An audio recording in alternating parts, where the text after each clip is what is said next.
Good afternoon. My name's Cynthia, and I'm a certified cantor in the Diocese of Austin, Texas. And I'm going to sing some of the more difficult songs that beginner cantors get tripped up on, but they're sang pretty commonly. It just depends on what licensing your church purchased. So our church has a couple of different, licenses. But anyways, so there's a couple of things. You don't have to be nervous ever, because it's the Catholic Church. If someone told me I was going to sing in front of 500 people, I would have said, "You're absolutely crazy. I will never do that." I would never do that. And I joined the choir, I guess, in 2011. And then my deacon sent me off to get my Cantor certificate. And the most interesting thing is, because you're in church, nobody's judging you. Let's put it this way. 90% of the people are not judging you at all, because they all know that we're all volunteers and we're not perfect, and that we're human, and we're not, we're not movie stars, we're not singers on Broadway. So the expectation is completely different.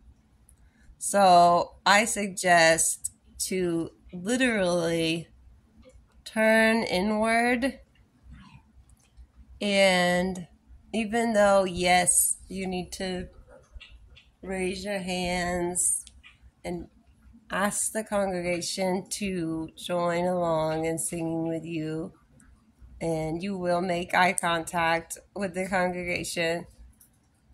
When you're singing, you can literally not pretend. You can go to a place where they're not there. So you're just singing because you love to sing, and you're singing for God, not for these people. So just remember that you're not on stage.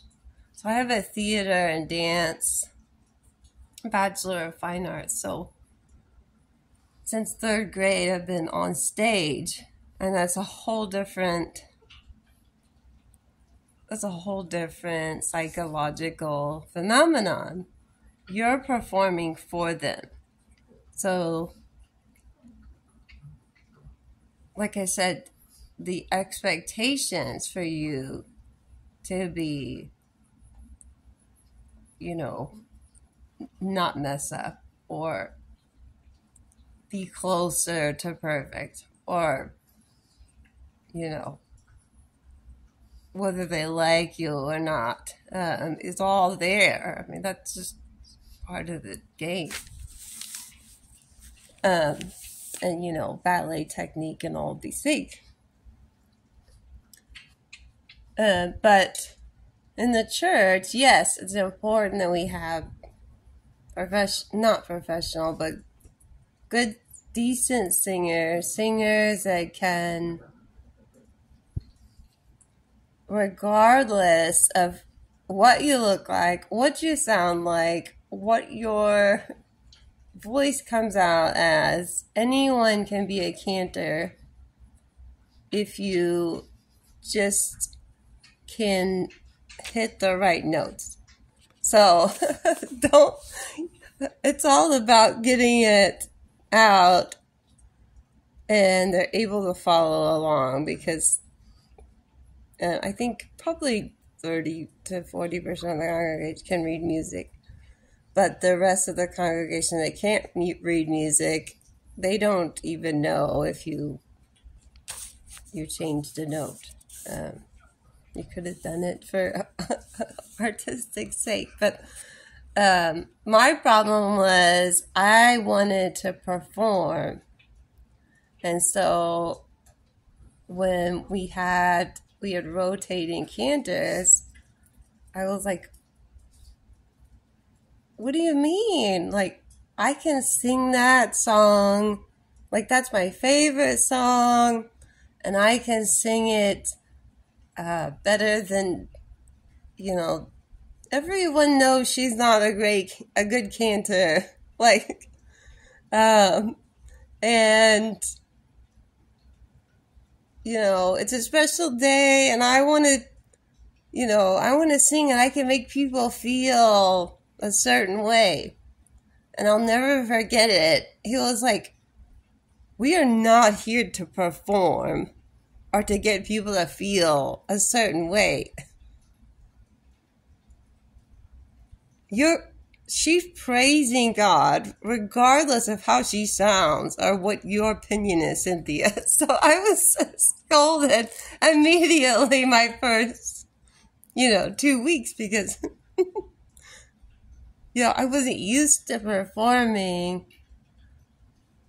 or not performing, but performing. So, or singing a song, but not performing. So you can turn completely your attention to God and let it rip. And, obviously in between verses that you want to look up if you don't need to look at the music.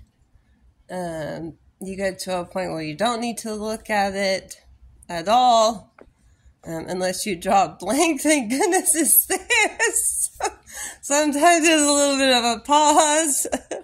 And you're like, oh yeah, what line was I on? But anyways, cantoring is a lot of fun. And I want to probably sing 30 songs that can be challenging. Know your voice. Ask the organist to do it with you alone.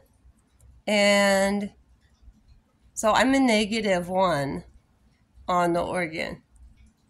So every song, if she just kept it at 0, like what it plays, all the notes would be too high for me and I would sound absolutely terrible. I am not even a mezzo soprano, so it's very hard for me to hit high notes.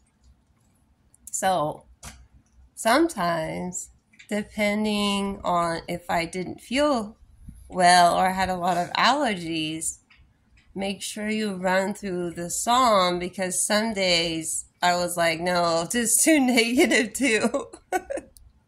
Let's go deeper. I know I can hit every single note.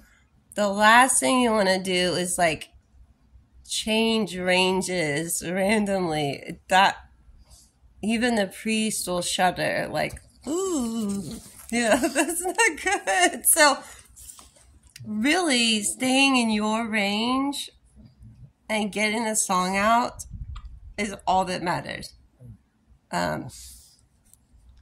Being able to sing part of it in one range but you can only sing the other part to the -2. She's not going to switch the organ mid-song, so you need to sing it all in the range that you can hit every note in the song. And I'll show you what I'm talking about in my first song in the next video, because I want to keep the video short. But I'm going to let you know about my experiences since 2011, and then kind of walk you through cantoring. So, if you're a new cantor, congratulations. It's really a joy. After a couple months, you can't wait to get up there. So, and that's my pug. So when you hear sniffing noises and someone singing along that sounds like a little pig and it's not normal, you're like, what is that? There's a pug. He likes to climb behind me and eat my hair, so he will be singing as well. So anyways, have a wonderful day. I will see you for the first song. Bye.